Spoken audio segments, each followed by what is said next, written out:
ஆண்டவரும் இரட்சகருமாய் இருக்கிற இயேசு கிறிஸ்துவின் நாமத்தினாலே உங்களை வாழ்த்துகிறேன். இந்த காலை வேளையிலே கூட இயேசு கிறிஸ்துவினுடைய வார்த்தை என்ற தலைப்புல உங்களை சந்திக்க தேவன் பாராட்டின கிருபைக்காய் நன்றி செலுத்துகிறேன்.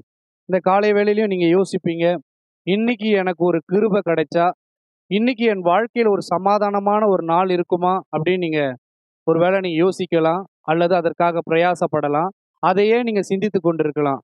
அப்படி நீங்க இந்த கிருபையும் இந்த சமாதானத்தையும் நீங்க அடையணும்னா நீங்க ஒருத்தர் அறிந்து கொள்ளணும்.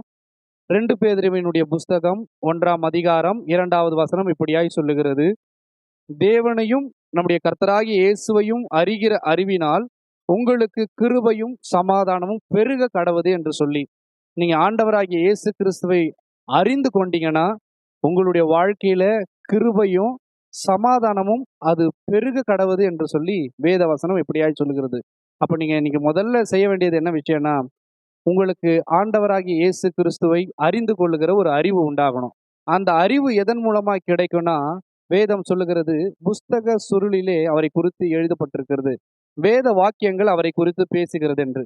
நீங்க இன்னைக்கு காலையில யூடியூபையோ அல்லது செல்போன்ல இருக்கிற காரியங்களையோ அல்லது மற்ற செய்திகளையோ மற்றவருடைய வார்த்தையை கேட்காம இந்த காலை வேளையில திறந்த மனதோடு திறந்த புஸ்தகத்தை நீங்க எடுத்து வாசித்தீங்கன்னா, இந்த பரிசுத்தமான வேத புஸ்தகம் உங்களோடு பேசும். ஆண்டவராகிய இயேசு கிறிஸ்துவை அறிவை உணர்த்தும். அதனோடு கிருபையும் சமாதானமும் உங்களுடைய வாழ்க்கையில பெருகச் செய்யும். ஜெபிக்கலாமா?